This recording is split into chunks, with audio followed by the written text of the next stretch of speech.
Hello and welcome back to my channel, Lady T. My name is Nathalie and we are going to finish Verne, the Shape of Fantasy today. Fantasy! Chapter 6, A Slippery Truth. Somewhere in the Southern Ocean in 1888. Stop Nemo, whatever it takes.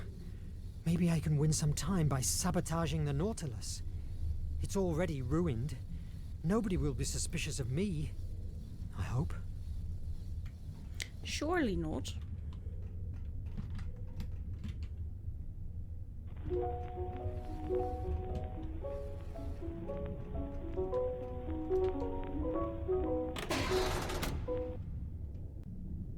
The best approach is going for the most damaged system. If I find Maddie, maybe I can get a clue. She knows everything going on inside this prison. I thought you were staying here willingly. At first. We are underwater. I can't go outside. I don't even remember who Maddie is, to be quite honest with you.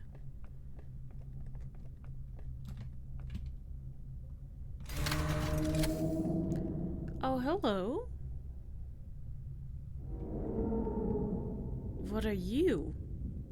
You look almost like Empoleon. Hi. Oh.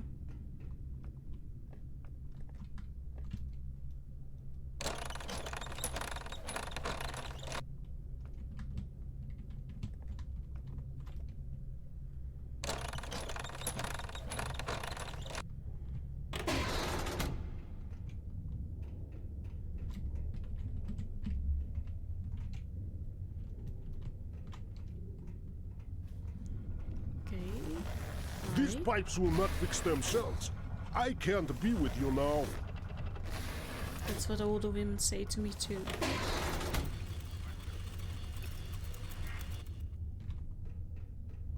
I still have some stuff to do. You know, I understand that.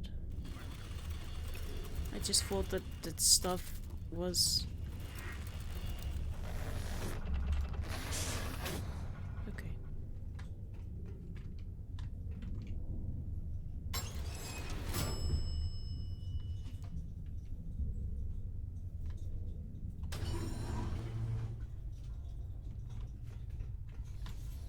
Is it you? Verne, if you are idle, ask Edriel if you can help with something. Use a sec so that I know how to find anything here.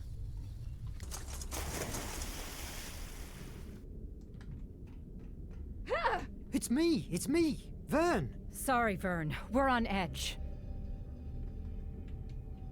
Don't worry about me. I understand. How are the reparations going? It's slow. Oxy recyclers are the worst part, but Suni is on them. The most critical issue now is finding that damn traitorous rat. And where is Suni? Why do you ask? I just wanted to offer my help. You don't distrust me, do you? Right now, I distrust everybody. Smart.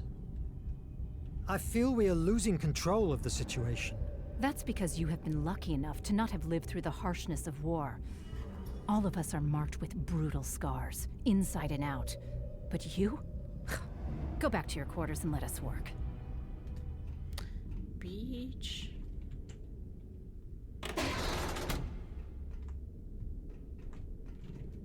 Although recognizing it brings me chills, Nemo's mind is astonishing. The design of these suits looks like something from a fantasy.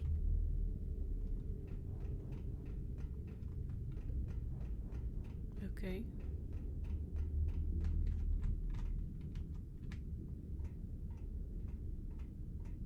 The Oxy recyclers are on deck too. But before, I must find Suni to grant me access. In Maine?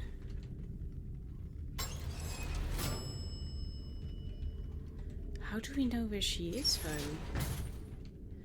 Because it feels like we're just kind of running around in circles without really knowing where we're going. Okay, I think you want me to go to the maintenance.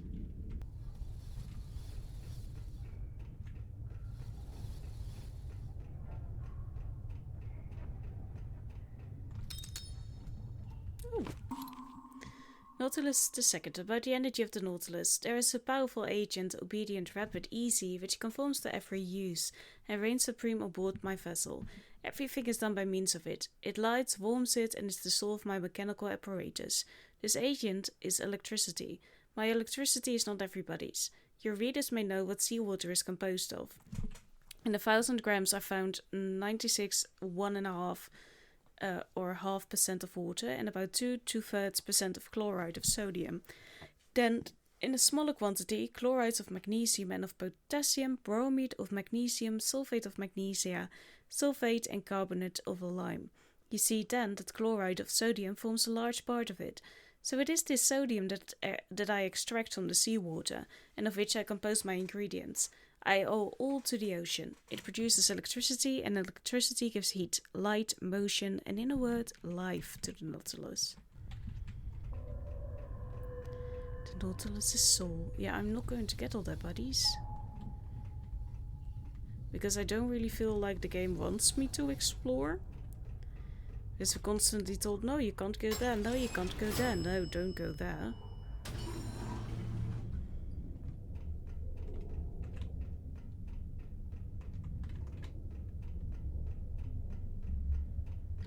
Hi. Salut, Monsieur Verne. What do you fancy? It's very dark in here. Akos was working to fix the aluminum that powered this area, but... you know. I wish I could have saved Akos, but I arrived too late. A toast for Akos. May he be in a better place. Good luck to you too.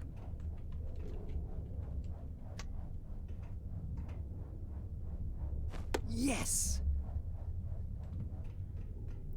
Okay. I've always received so much strength from Maddie's posters. Madeline Turner, supply officer. She knows the Nautilus as well as Nemo. Her ability to memorize and manage is unique. Madeline was born on New York's Upper East Side into a steel-mogul family, and one of the most powerful in the country. For years, her parents raised her to believe that the only thing she was good for was to marry a wealthy husband. However, the war hit her directly. When her parents died at the beginning of the 30-day bombing, her whole world came crashing down with the city.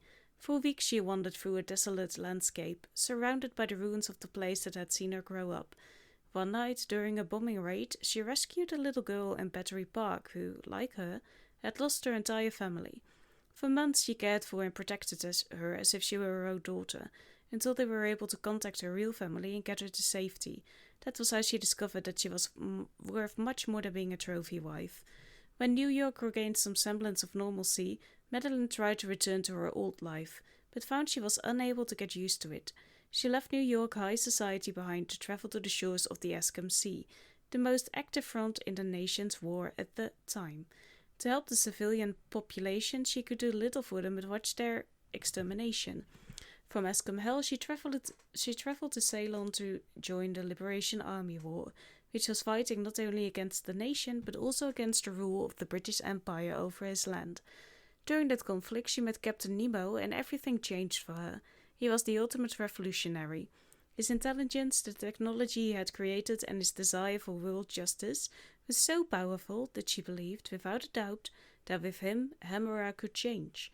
Only true power frightens the powerful, and Nemo had that power. The headband Maddie wears in her hair is one of her most cherished possessions, a gift from a Ceylonese woman who, in gratitude for saving a village, made it from the fabric of her own dress. We are getting a little more information right now. I'd rather be alone. Recalling Akos has saddened me. I'm fine with that.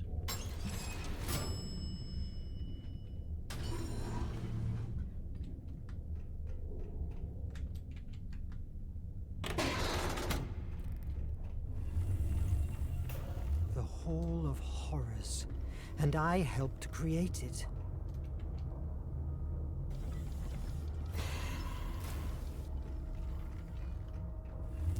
Maybe you're being a little bit too harsh. But now we still don't know where we have to go.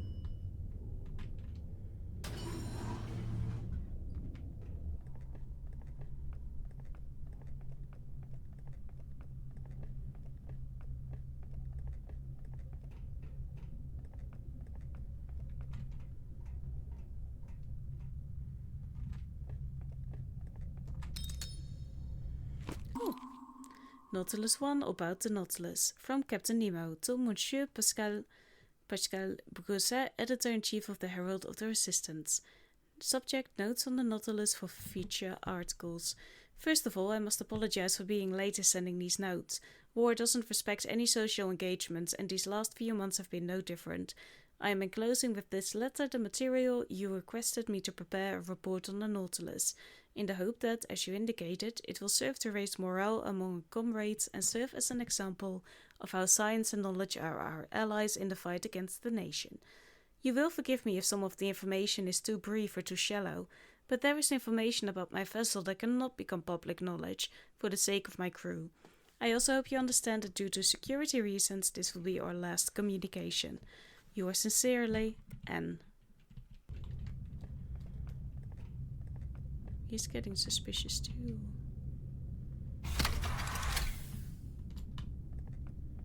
I wonder why that is.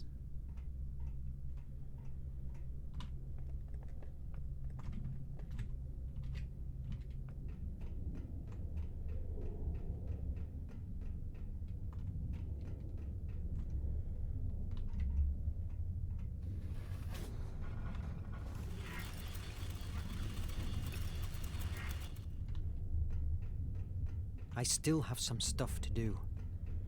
I don't think you do, buddy.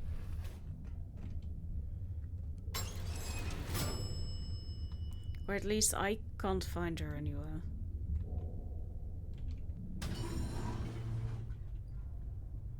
Oh, never mind. Did you check the readings again? Yes, ma'am.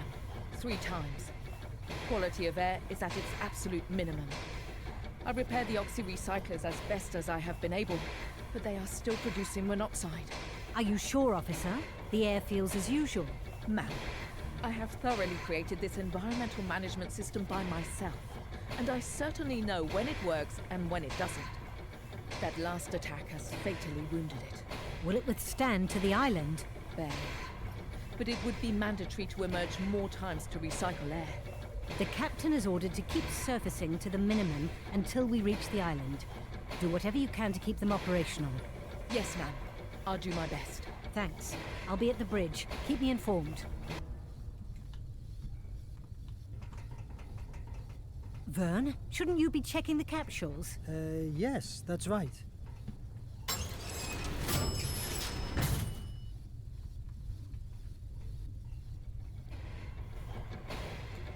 Hello, Suni. Maddie told me you were struggling with oxy-recyclers. I learnt a lot the last time I helped you. Do you need me? No! No one but me can touch my oxy-recyclers. God, stop distracting me! Look, Verne, I appreciate your offer, but I don't need your or anyone else's help. Leave me alone, please. Okay. Sorry for talking to you. God, they're losing their minds. If I manage to sabotage the oxy-recyclers, I will slow them down. Nadine! She's the only one that can grant me access. I hope she didn't get infected by this collective madness. I mean, they are not wrong here, you know? Okay, where is the bridge again? I need a map. We need to go to the bridge, and the bridge was okay.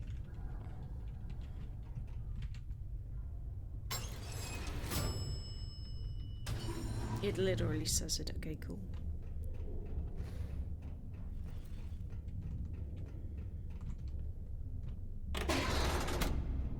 Hi.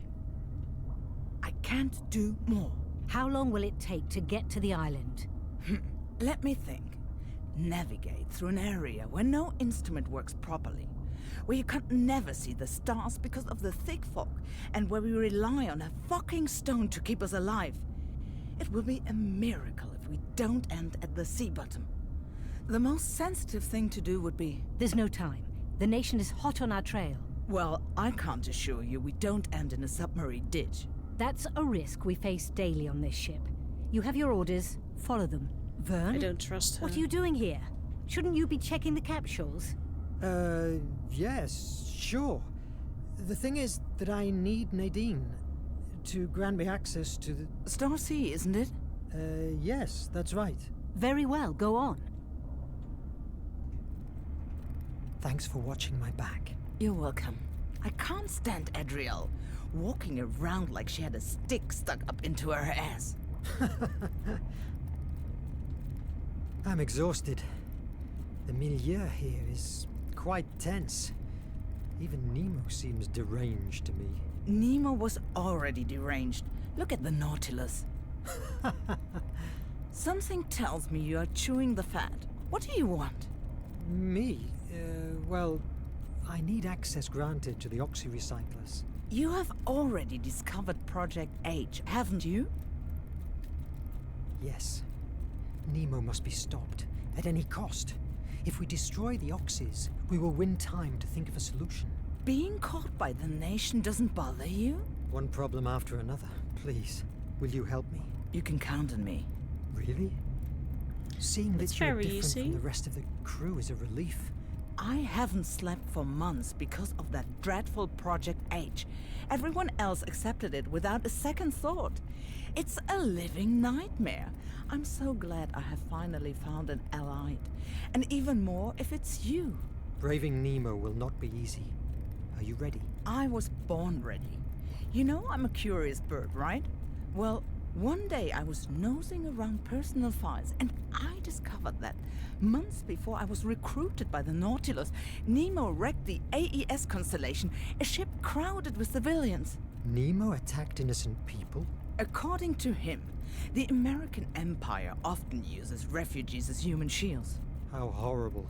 I've been witnessing captains drifting for months. Each day he gets more deranged.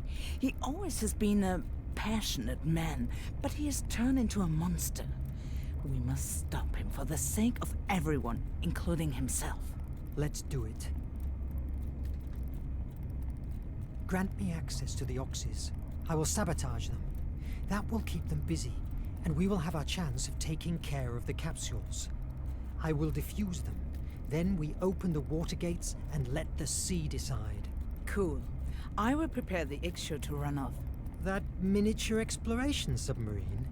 They will catch us in 10 minutes. I will block the rudder to prevent them from chasing us. See you at the Ictio dock in 30 minutes. I have unlocked the access to the main oxy next to the kitchen. Hurry up. I don't really trust her.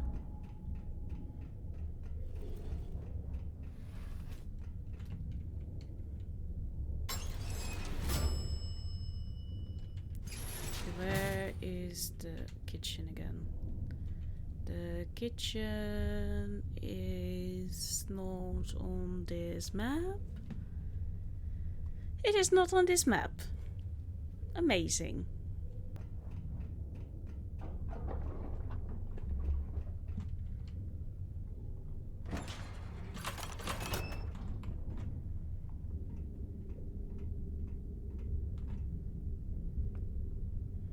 I have no idea where we are now.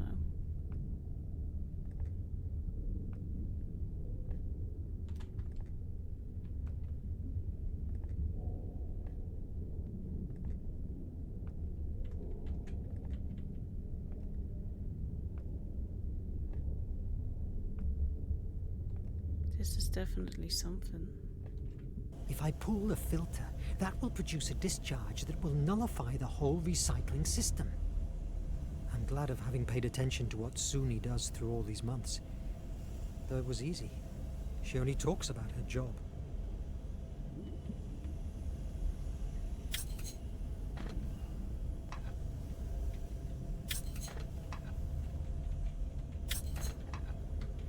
Okay, so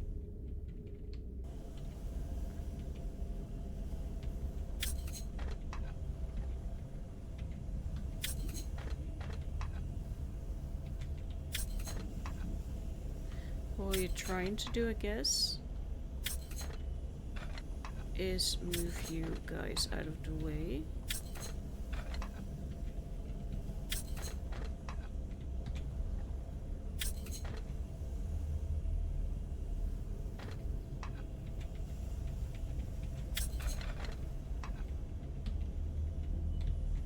Just like like in Professor Layton.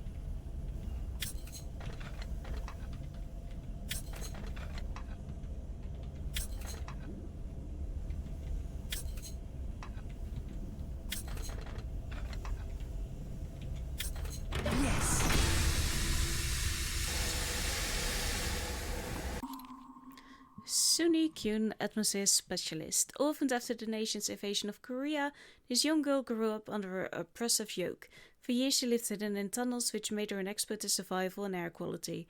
It was easy for Nemo to convince her to join the crew of the Nautilus and fight against the nation. Since arriving on the submarine, Suni has upgraded all the ventilation and environmental management systems. She lives obsessed with air purity. Her study of algae is crucial to maintain the environmental quality the crew needs. She is rarely seen relaxing or enjoying life. She always has something to do.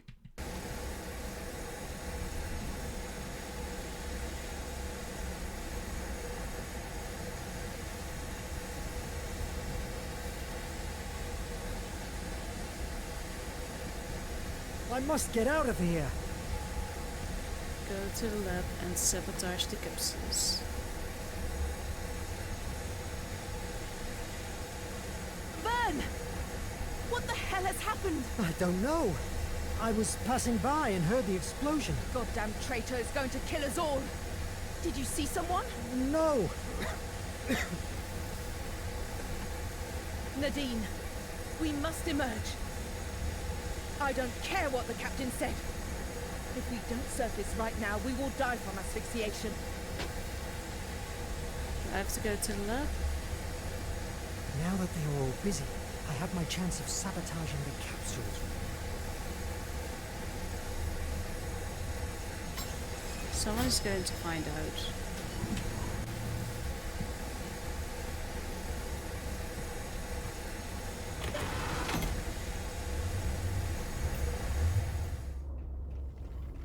If I can overheat the circuits, they will render the capsules useless and can be safely thrown into the sea.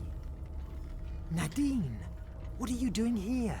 We agreed to meet at She's the Ichtio. traitor. Don't you realize yet? What? I got you on the opto recorders while manipulating the oxys.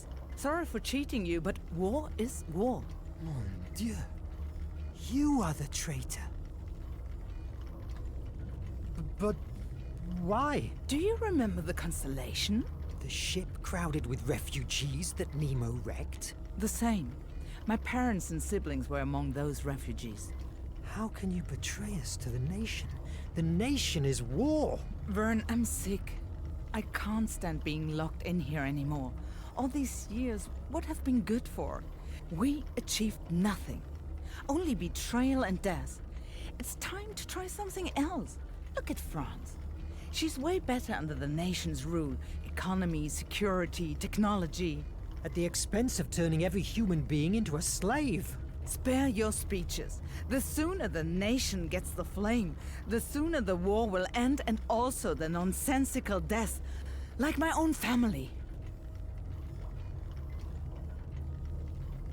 The captain will not believe I'm the traitor because... Because the room is filled with opto recorders? Know what? Not a single one works due to the attack. Besides, you can ask the captain himself directly. Captain, over here. Of course. Is that true, Mr. Verne? No! I am not a traitor. She works for the nation. That's preposterous. Let me keyhole him, Capitan. Why, Verne? Why did you do that? I Project didn't. H. I found out about it in your office at the base. You shouldn't. You are sick. We live in a sick world. It's not a time of shades of gray.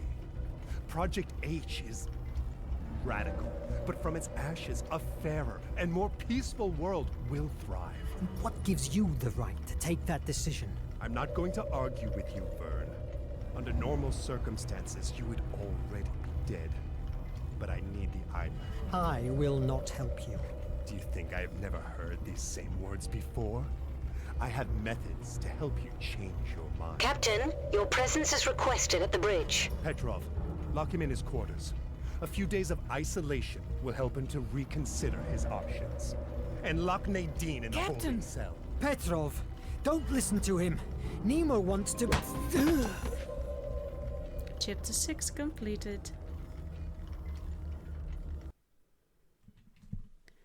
I mean, he doesn't really believe Nadine either, then. Days passed without meeting the captain, but I could hear him. The violence he displayed while playing gave me a hint of how madness was overtaking him. As we were getting closer to the flame, it was more and more obvious. There was barely anything left of the Nemo I used to know and admire. Finally, after navigating through the turbulence area, we reached Ancestors Island. Oh. I wasn't prepared at all for what I was about to meet there.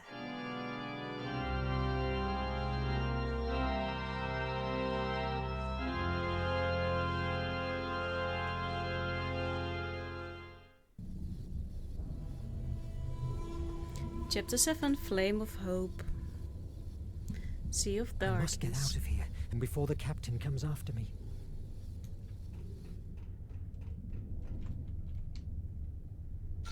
This is a nightmare! I must get out of here! We're not going to, buddy. I must find another way out. Again? The Valkyria has found us. Perfect. It's my way out ticket. Lovely. The iMag is inside the safe room. I must... Wait a minute. Am I having a déjà vu? Into the truth. Recover the iMag.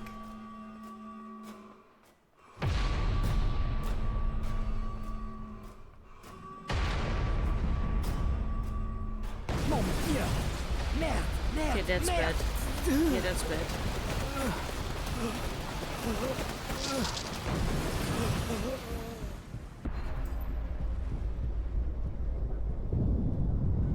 Journey, volcano, ice, swings, Paris, Gavin, Captain, Island, Moon. Like, that's just always stories, right? Or the main ones, at least. Into the writer's mind. Yeah, maybe this is just all a dream in his head. Like, this is just going to turn out to be a story or something. What happened? Why am I not dead? This damn bridge again. Search the bridge. Jules, your mother and I are deeply disappointed with you. Your preposterous pretension of becoming a writer and your incessant failures are transforming the good name of Verne Alot into a joke among respectable people. We have resolved to give you an ultimatum.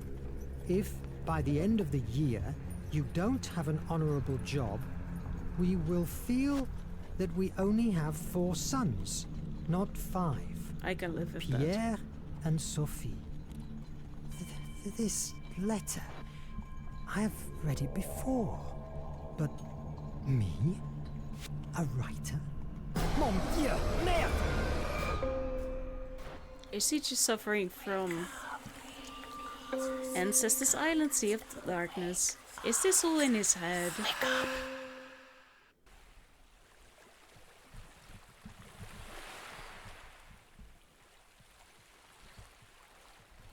Where am I now? What happened? The sky. Why has it that color? I don't know.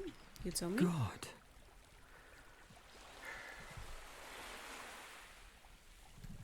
Yeah, what? I don't know what we're supposed to see there, you know? What the hell is going on? Have I finally turned insane? This light. Oh, my head is killing me. But I must continue. I can't allow neither Nemo nor the Raven to take over the flame. I must stop them. But what can I do? I know. I will look for the ancestors. They will know what to do. Maybe. You're losing your mind, buddy. Yeah, very beautiful and stuff, but I think you're officially losing it. Nadine! Oh, it's a dead body that we saw before.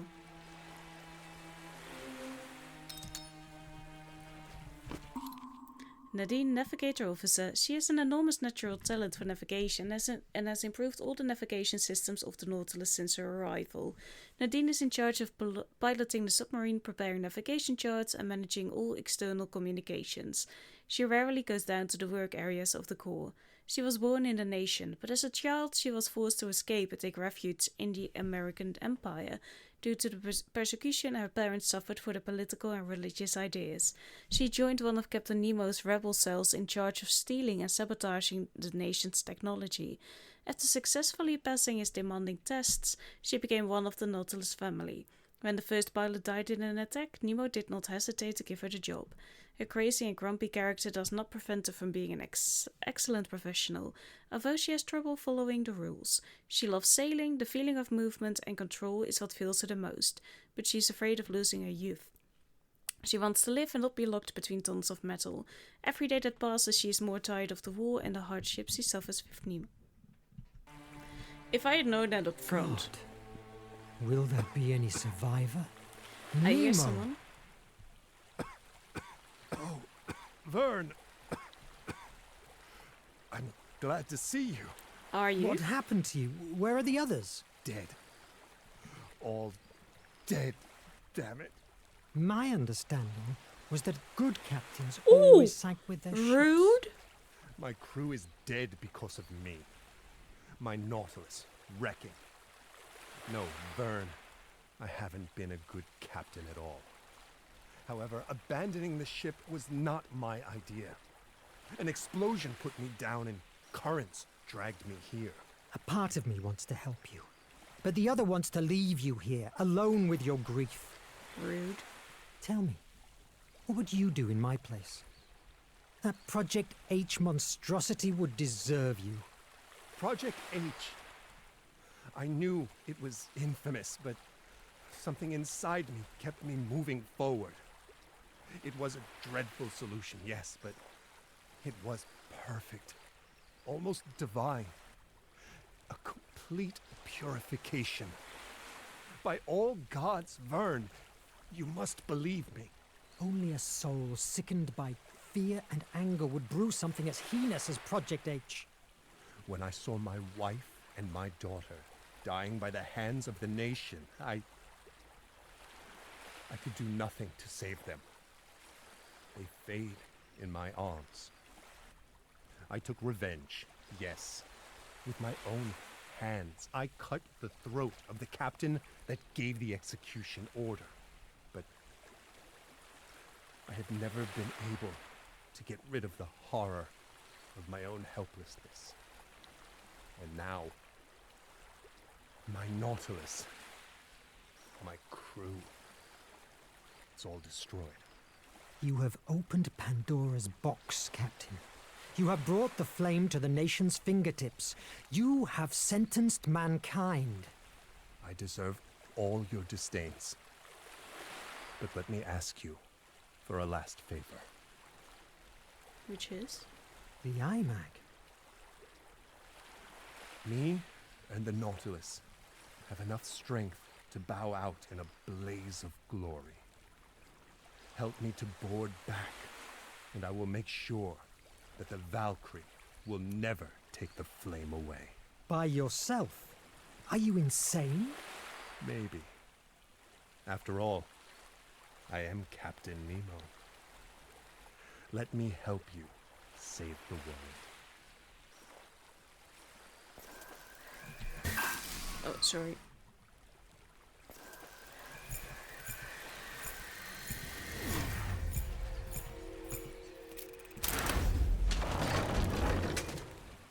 Will that be enough? Perfect. No, I can by myself. I'm sorry that everything has come to this end. In another world, everything would have been different. Better. It has been an honor Jules Verne. Thanks, Captain. Have a safe journey. You too. But I'm not the one who's going to die, I'm afraid.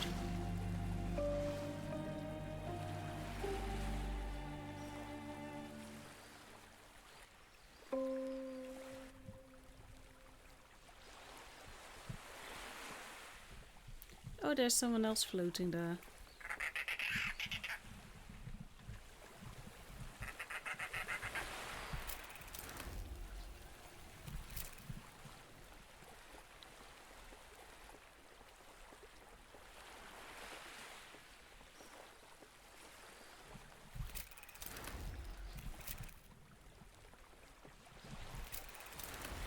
Nothing for her either? No, that is dead apparently.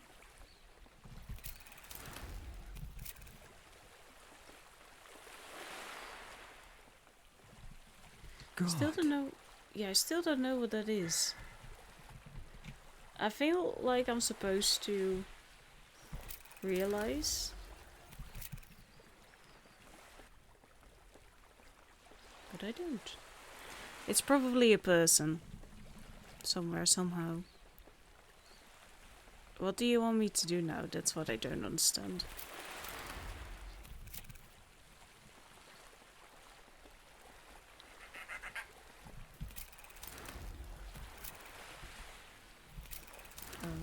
The box resists the wreck and kept withstanding.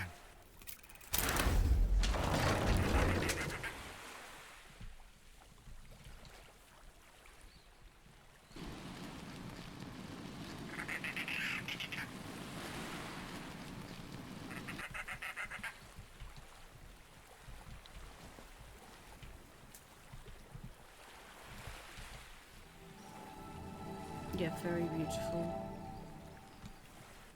There is a human civilization here.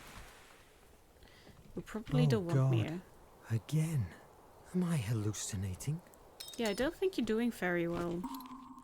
Verne's office, his home and refuge in Amiens, France. Jules Verne was born in Nantes and his literacy career took off in Paris.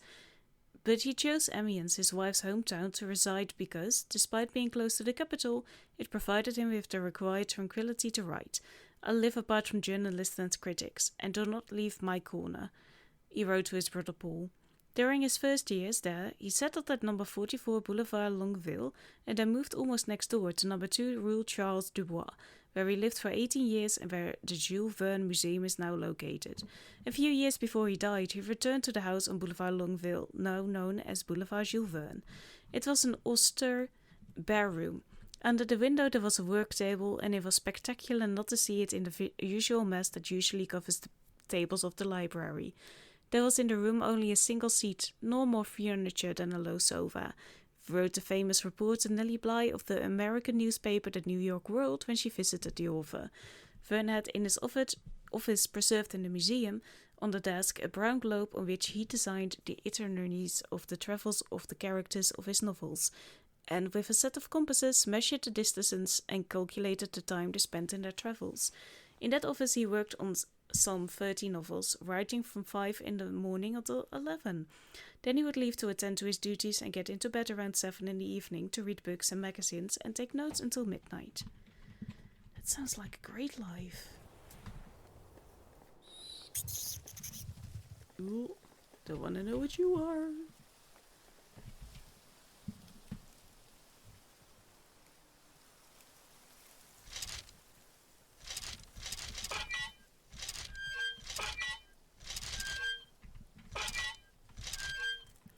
Yes! There we go. That wasn't because of my wits or my smarts.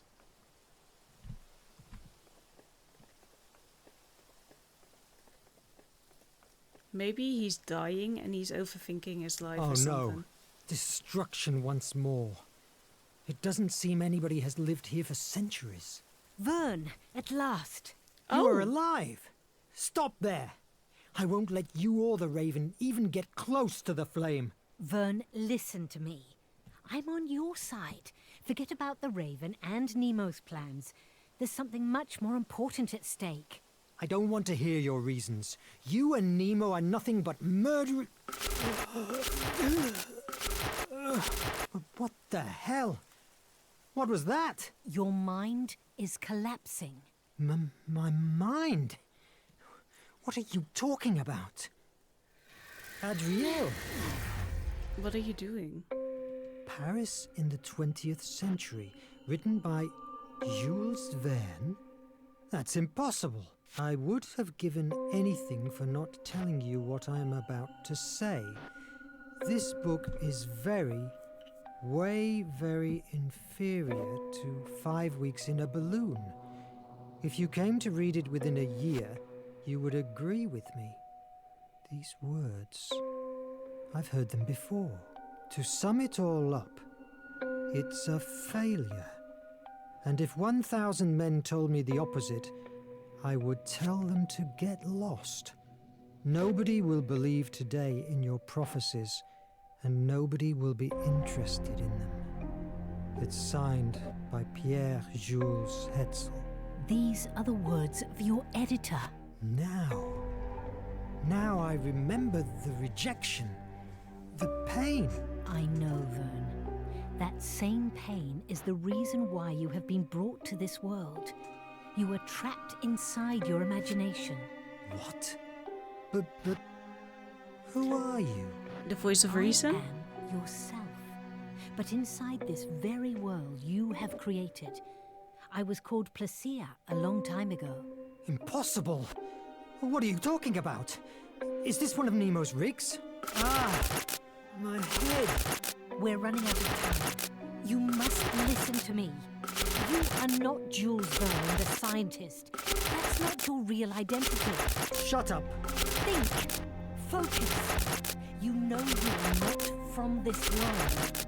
At this very same moment, you are at the Bridge of Ardennes in Paris. You are about to destroy the last book written by you. What feels like 6 months to you in your world has been nothing more than 20 seconds. Unconsciously, when you received Hetzel's rejection, you searched for shelter inside you. Who could blame you? You have such magnificent imagination that you have created a world we know as Hemera. Nevertheless, it was fear, or Phobos. That was the reason that impelled you to hide in Hemera, and you gave him full powers over your mind.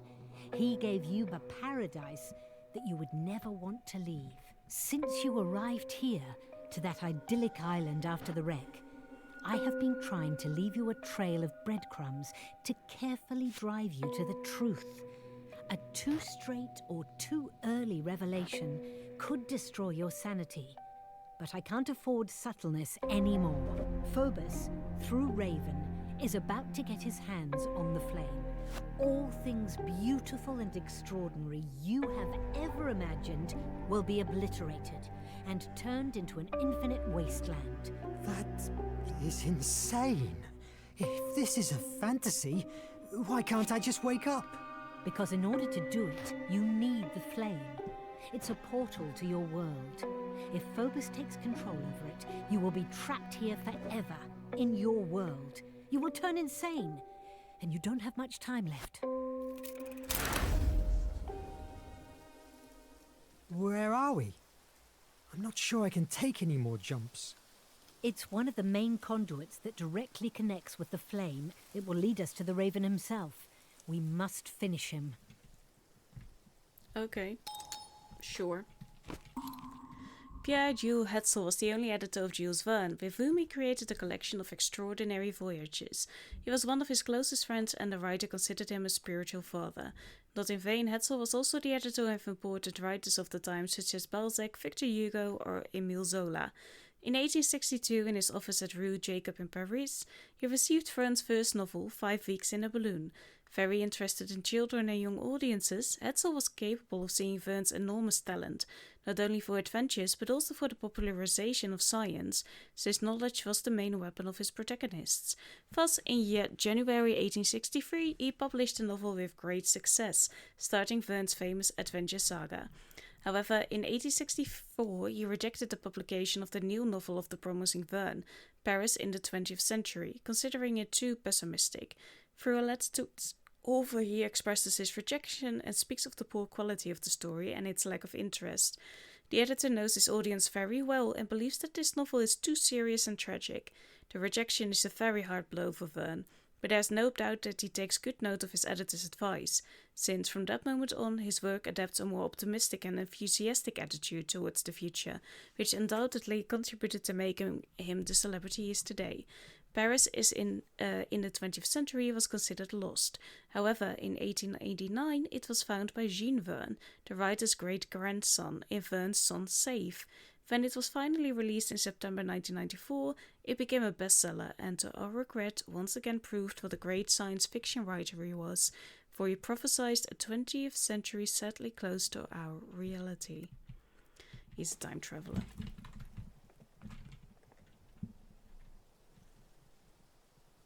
He was a time traveler. Excuse the freaking frick out of you?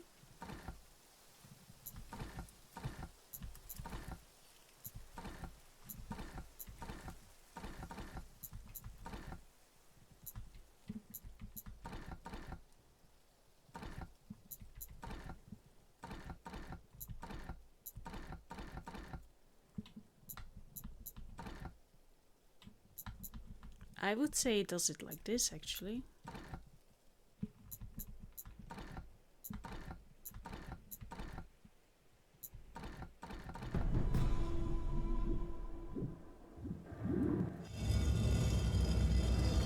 Let's go inside. Yeah, let's. You haven't had a poor idea so far. Apart from 5 days in a balloon, apparently. Flame of Hope 2. Inside a volcano. From this point, let's keep silence. Our voices may echo through the whole pipeline network. The ancestors, the guardians of the flame of Hephaestus, after the great cataclysm that devastated Atlantis due to a fatal breakdown in its complex energy system that was powered by the flame of Hephaestus, the few survivors decided that the flame was too dangerous and had to be kept away from humans to avoid their annihilation. After destroying every last trace of the flame of Hephaestus system, they left the wretched ruins of Atlantis and settled on the island where the flame of Hephaestus had its cradle, unreachable by the rest of humanity without the help of Compass of Destiny. The Guard of the Ancestors was created under the command of 2 primordials, in order to prevent it from falling into the wrong hands. In the time of Atlantis' isolation, prior to its destruction, with the intention of keeping the flame out of the reach of foreigners, the Atlanteans manufactured only a few compasses. When the hecatomb devastated the island, almost all of them were destroyed. Only one was saved from destruction, and it was the one that allowed the survivors to reach the island. Once there, it was given to the Angelus, a Greco-Atlantean family of sailors who, from then on, became their only connection to the outside world and the first guardians of their secret. The delicate balance, the ancestors' only means of survival, was shattered 2 centuries later, in the Strait of Messina, when a violent storm sank the Scylla, the Angelus ship, dragging the last compass of destiny into the depths of the sea. Defeating terror. Strange inscription. Ancestors 1 to whoever discovers this. My name is Alora. My people are the ancestors, descendants of the last Atlanteans. I want to put on record, albeit in this way, the horror we live in. We have had no contact with the outside world for 100 years. Our predecessors surrounded the island with some kind of magic, which turns the sea into a death trap for any vessel leaving or approaching. The only compass that could guide them safely was taken from us by a storm. We are locked in. Very few fish come close to shore. The wells have dried up and there is hardly any food. Famine, war, and disease are raging. We don't have a lot, but we did get some provisions. Find the other 2 inscriptions. If the game will just give them to me, then I can. There's something I can't get out of my mind. What were you doing with Nemo and his crew of fanatics? Did he know your true nature? No. I am what you would call a muse. Years ago, I met young Nemo. I saw his potential and started telling him about Atlantis and everything the sea could offer. So, if you are a muse, did you inspire him to create Project H? No, My brother is also a muse. Anyone who's afraid or is consumed by anger is likely to be influenced Oh, by you him. are the I goddess. inspired him to create the Nautilus. When I found out that he made it real, I joined him, since it was my chance of releasing the flame. Release the flame? What for? To weaken Phobos, after so many disappointments and fear. My sibling has achieved a great deal of power over Hemera. He also wants it to subdue us all, yourself included. And why didn't you take the flame by yourself in the first place? Without the compass and Nemo's technology, for years the flame has been out of reach for everyone. What's your story? What did I imagine for you? My nature is to inspire mankind to generate progress and changes in the world. But with the passage of centuries, I learned it was better to go unnoticed. You are the What do goddess. you mean? In the 14th century, a sultan found out about me and kept me locked inside a tower for 10 years, bearing in mind that I would inspire his armies to create new ways of defeating his enemies. And did you? No. It took a great effort for me, but I averted it for 10 years. Each night I used to tell him a story so interesting that it kept him up all night. So the next morning he wasn't in the mood for work. After 10 years, I put an end to the war. So, you made him dream to forget. That's what we dream for, don't we? How did you allow Nemo to carry on with the crimes he has committed? I have struggled for years to keep him away from Phobos' influence, but as my brother gained power, I was losing the captain. All these years, I have repressed so many tears. I must learn to live with those ghosts. Let's keep silent. We're getting closer. Still going to run.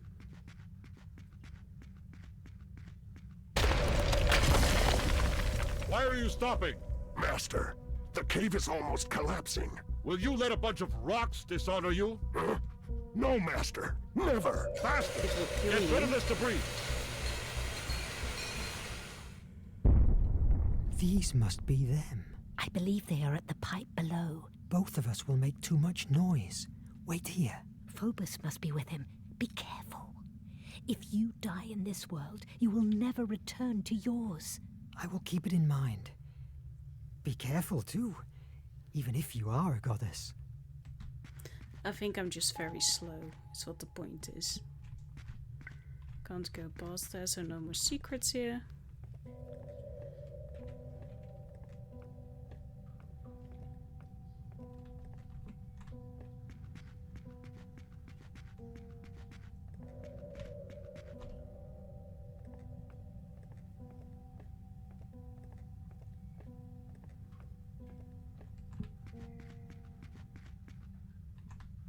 Okay, then I wanna take a look to the left. Because I don't necessarily wanna skip anything.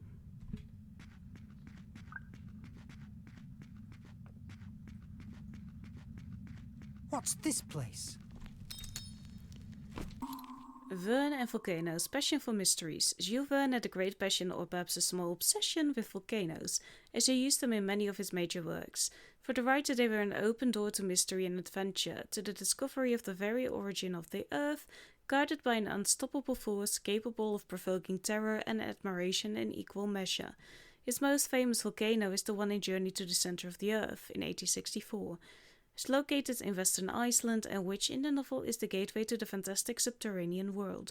The volcano on Lincoln Island in his novel The Mysterious Island of 1874 plays an important role in the plot, as it hides a cave that holds a great secret.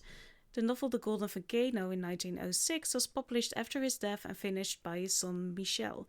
The story takes place around a gold mine that, coincidentally, is located in the crater of a volcano.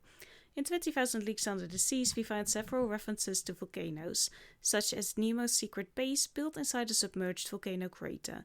In The Adventures of Captain Hatteras of 1866, he speaks of a volcano located at the North Pole. Undoubtedly, Verne was well aware of the power of the image of a volcano and of the fascination that these titans of nature have always aroused in human beings. It says a lot about his vision of the universe that, being as he was an enthusiast of technological progress, the presence of one of the most fearsome forces of nature, capable of wiping out civilizations in the blink of an eye, was so constant.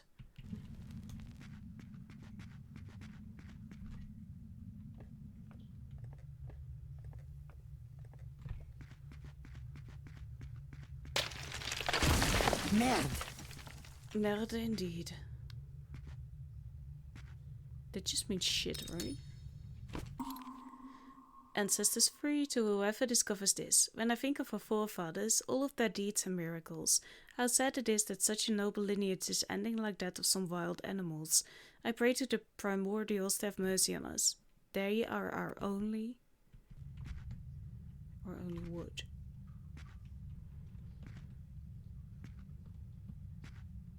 Our only what, I ask you?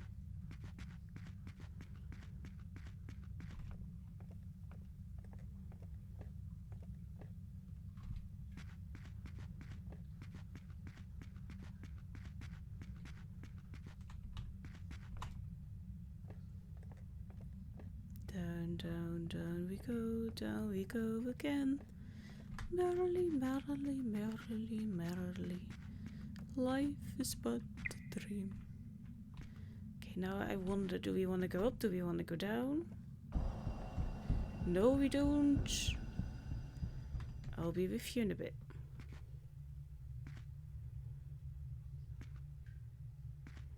Nothing? Nothing. It's just skulls.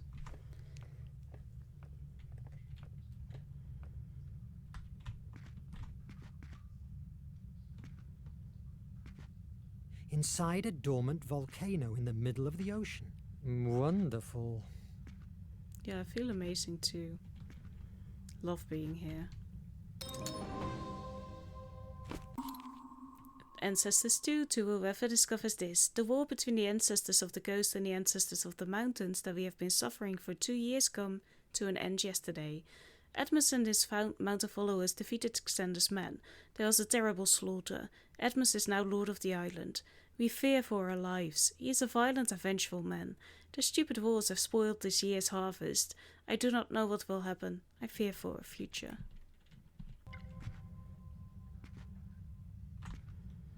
Now we go back, back, back again, and we get killed again. Merrily, merrily, merrily, merrily. Merde! Okay, let's go down.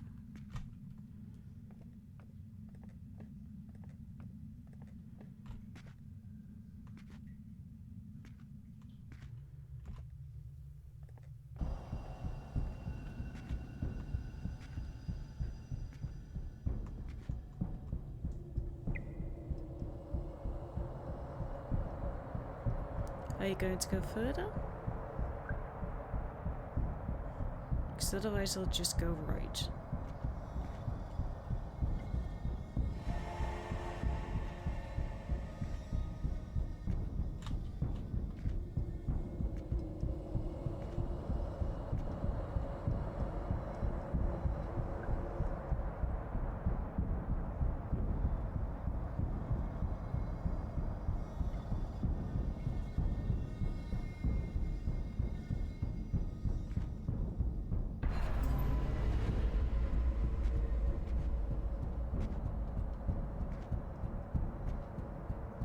Surrender or die. I was kind of hoping that I could still get behind it. Okay, but I don't think that we can get behind that then. Like at all.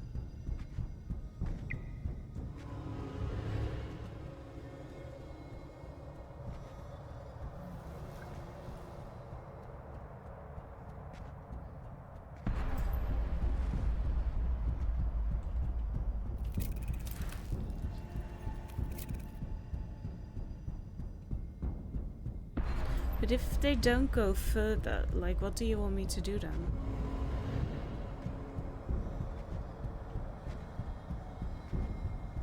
Hands up! Okay, so I have to walk a bit faster there.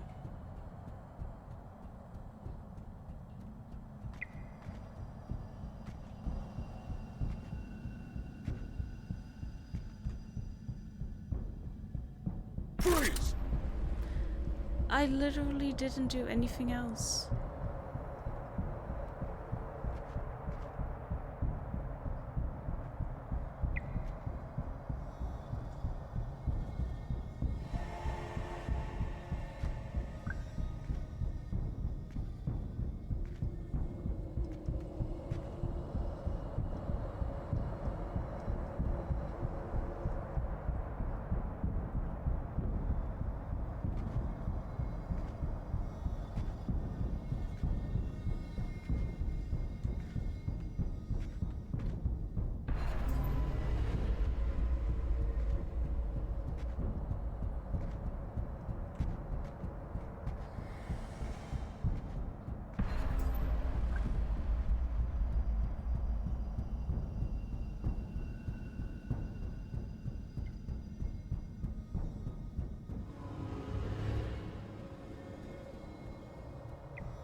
Is that box to the right, is that also a hiding place?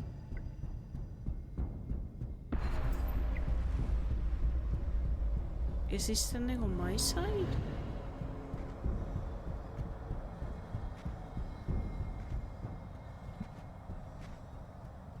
Oh, I fucked that up.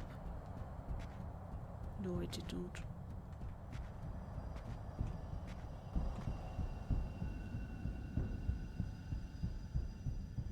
Okay, so he is a very short window.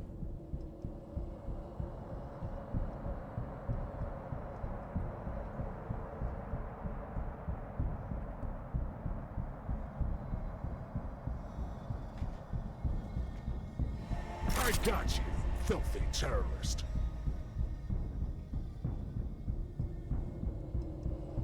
Seriously?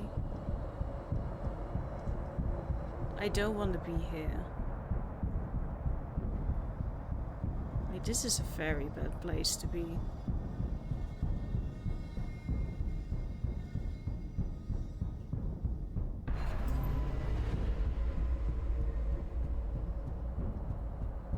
Okay, so I think I go when he's over there.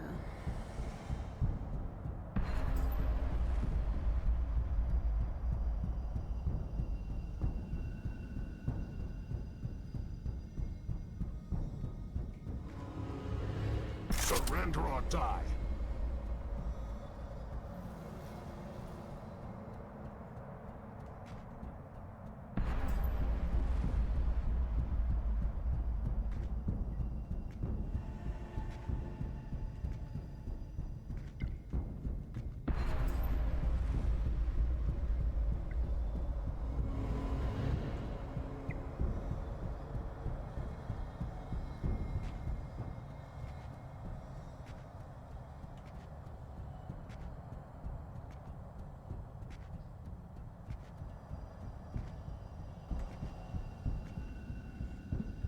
I mean, this just almost feels...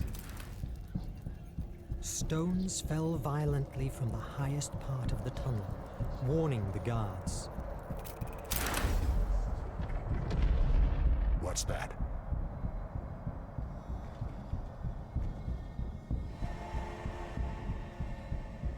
No idea.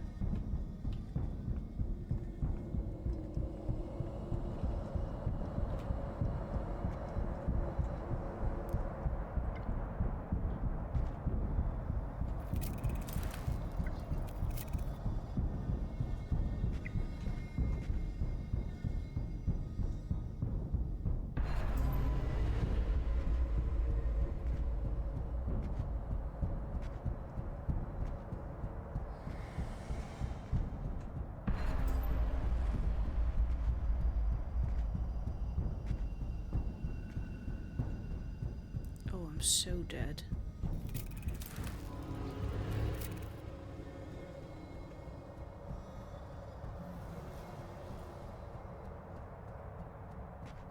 I got you, filthy terrorist. Of course you're going to make me redo this part.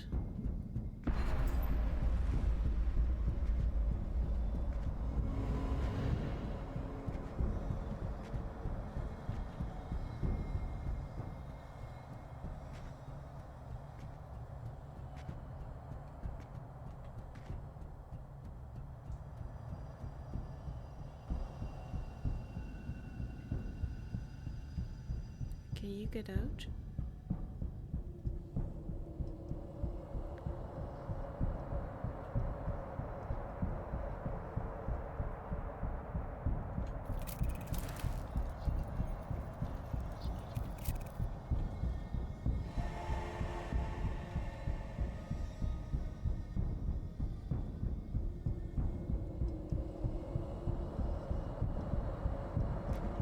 Just gonna say as soon as you go.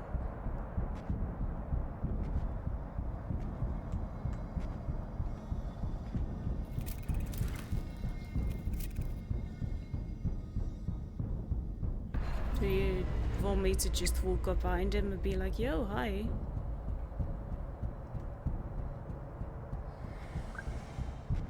Everything's over, damn raven. Verne! Monsieur Verne, at last. Brothers, lower your guns. If you are trying to look kind to me, I don't think it will work. I would never use flattery with you. It would be an insult to your wit. I want to share with you my vision of a better new world. I'm not interested in your delusions of grandeur. You're blinded by the present, Verne. Forget about now. Think about the future. You and I. We are special, superior. United under the power of the artifact, we can rebuild the world. No more nation, no more empires, no more wars. It's the same you dream with, isn't it? I doubt that the world you dream of resembles mine. You are a monster. You disappoint me. With or without you, I will find the way to make the IMAG work. We will have fun in the torture chamber. Take I him! will.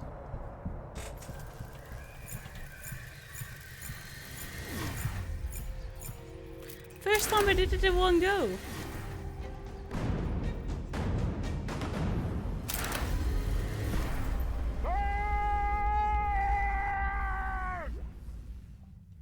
That's Now the Nautilus is yours forever. Enjoy it. That was very, very dark. Bloody Raven Commander Hetzel, raised in a family associated with power since the times of the old Prussian kingdom, Hetzel learned early on to hate the hypocrisy and plots that defined politics and the day-to-day life of the elites in the city. Fleeing that decadent and unhealthy environment, he enlisted in the army at a very young age to fight on the front line. Having fought in the Asian War of the 30s, he made rapid progress through his victories, his strategic talent and the loyalty he earned from his men. He inaugurated his position as commander by founding the elite Echo Guard Corps, and in his desire to become the terror of his enemies, he had a suit of armor made for him that resembled a raven. From that moment on, he took the nickname Bloody Raven. When he was assigned to the campaign against the Golden Empire of Africa, he was appointed warden of the Terra Mine prison, making it his base of operations and source of income.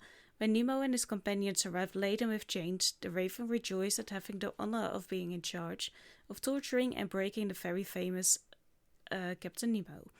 However, he underestimated the man and cost him dearly. In one of his torture sessions, Nemo managed to cut his face with a piece of metal hidden in his sleeve, completely disfiguring him. He had a mask forged that, from that moment on, he would never take off in public. Before he could execute Nemo, he and his companions escaped, destroying the mine prison in the process. That became Bloody Raven's greatest and deepest shame. The captain became his obsession, driving him to the point of abandoning the African front with his Echo Guard in order to hunt him down. The chase halfway through the world gradually revealed to him the technological wonders hidden in the Nautilus, and something that changed everything: the existence of the Flame of Hephaestus. Hetzel realized that stopping the captain would not only open the door to all the inventions created by his brilliant mind, but would also give him access to an infinite source of energy, an unrivaled power to destroy all his enemies and those hypocritical politicians who ruled the nation.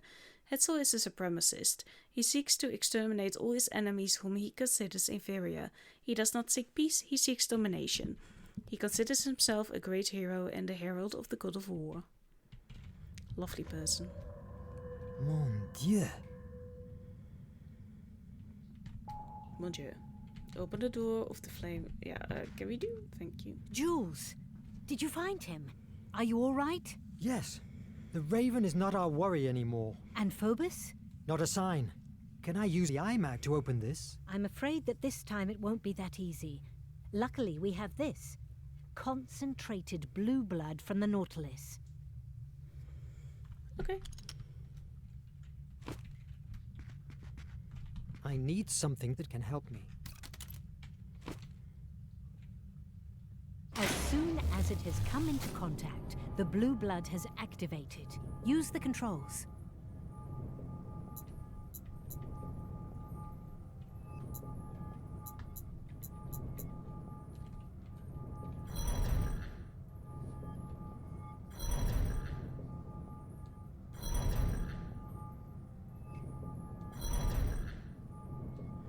I do not understand what we're trying to do here. I will tell you that.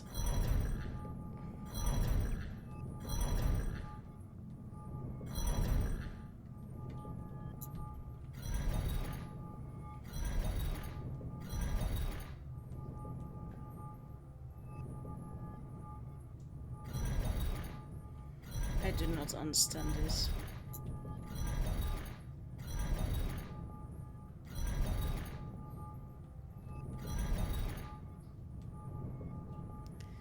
Okay, so on your side you would say have this. And then have two. But that's what I don't want.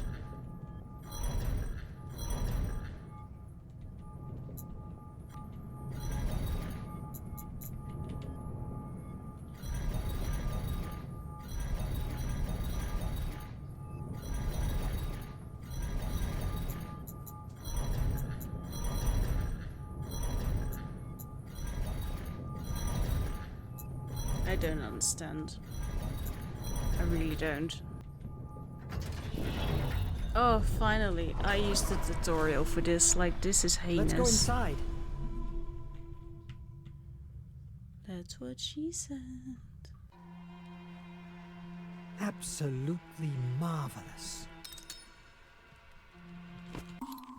The flame of Hephaestus, the energy of Atlantis. In the year 6500 BC, a group of Atlantean explorers landed on a remote island.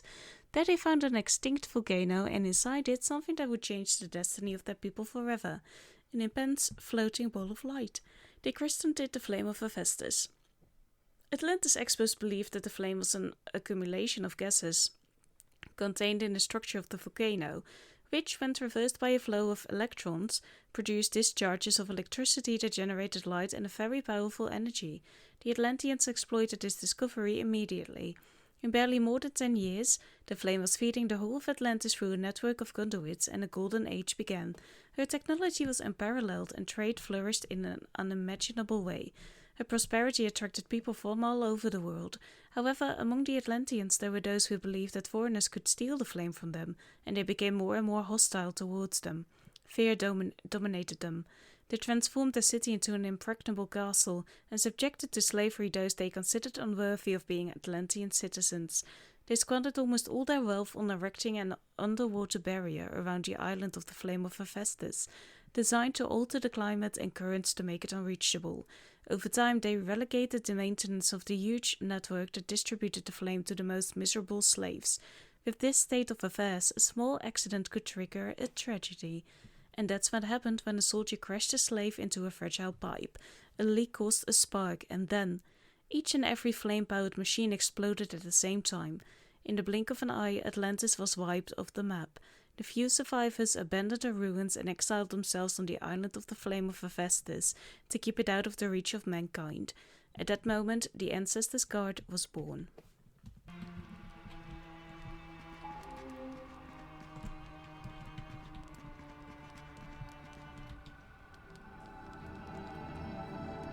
Yeah, freaking amazing.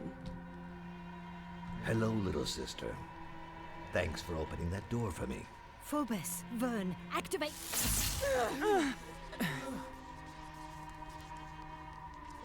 Excuse me for using this ruse with you, but I need you to listen to me, Verne. What the?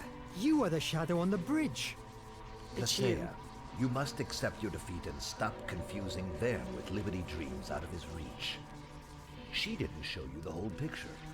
I am the fear that inhabits inside your mind. Yes, but I don't want its destruction. The only reason of my existence is protecting us from pain. How is it that you still don't understand that you'll be happier with me here than on the outside, in a world that doesn't love nor understand you? Don't listen to him. He wants to corrupt your imagination. That's untrue. I just want the best for him. You came to this world looking for protection from reality, fleeing from failure and shame, because you knew that here you would find everything you always craved for. Adventures, mysteries, extraordinary journeys. Why do you want to return to your world? Here, you can be happy forever. I can do it, and I just need one thing to achieve it. Destroy the IMAG. What? Quit your impossible writer dreams. Destroy the IMAG. Give me the control of your world, and you will never feel pain or rejection again. No, I don't want to hide. Now that I've seen what I can create, I want to show it to the world, at all costs. That is delusional. I can't allow you to suffer. I don't want more pain. We must protect ourselves. If you don't want an eternal paradise, I will drown you in a grayish terror that will make you want to keep your head inside a hole in the ground. You will live the rest of your days working as an accountant for the nation's factories. Don't try to resist. You are just a sad scribbler with a head filled with preposterous predictions. Yes, That nearly all came true. that is what I am. What I always wanted to be.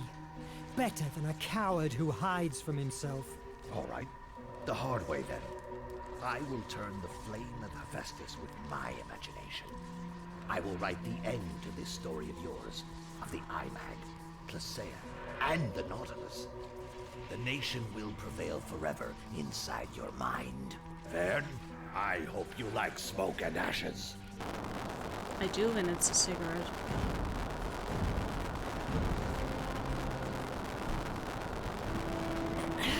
His control has faded. We're free.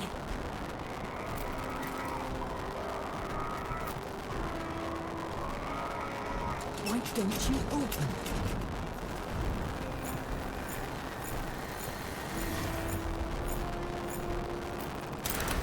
If my predictions seem preposterous to you, don't read my books. I'm glad that despite your criticism, you recalled my theories regarding Atlantean mythology. That thing you came out with about sand and rust was catchy. I made the guess that if the IMAG is my creative imagination catalyst, when coming into contact with destructive imagination, it should annul it. Luckily enough, it worked. Has Phobos disappeared forever? No. Not quite. Fear is terrible, but sometimes it's necessary. What has vanished is Phobos's control over your mind. You're finally free from him. Thanks, Jules, for saving us. I wish I could stay. May I see you again? We are inside you. Always will be. We will always be inside of you. The shape of fantasy. It's time to go back home. Okay. Don't mind if I do. And not free here then. Hiding from reality only nurtures fear, and our only chance to defeat it is our hope. The ability to imagine a better world. I had to take note of all these events before they were lost and deformed by the treacherous currents of my memory. And here I am, back into my world. The real world. Boring. Okay, so this was a writer internally struggling with criticism. After Jules Verne was hit harshly by the rejection in 1860 of his dark novel Paris in the 20th century, the author recovered and during the following years wrote a series of stories full of imagination and optimism that forever changed literature and have served as inspiration to all of humanity.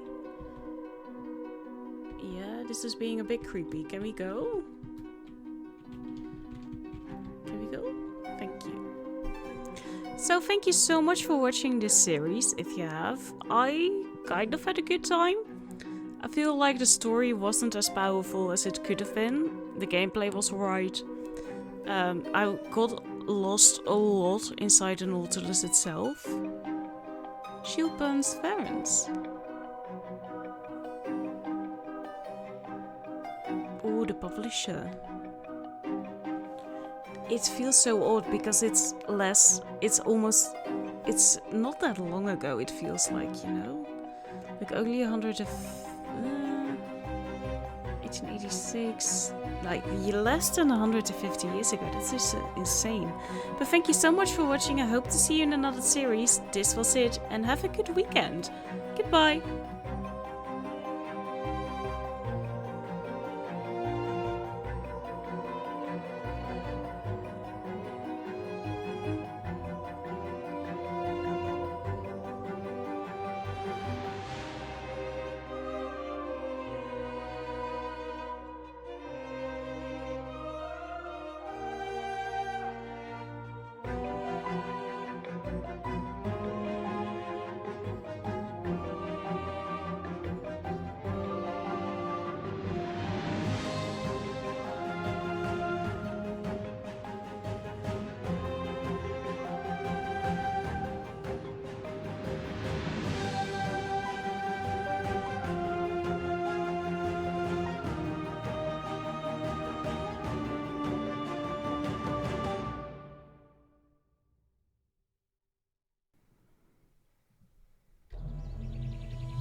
This letter. It must be important. Tell me. We need your help at Hemmer. The Nautilus is plowing through waters again. And Cedric has finally found a vaccine that we must deliver to the whole world. Signed, E. Oh my God! But how? I don't know, you tell me how.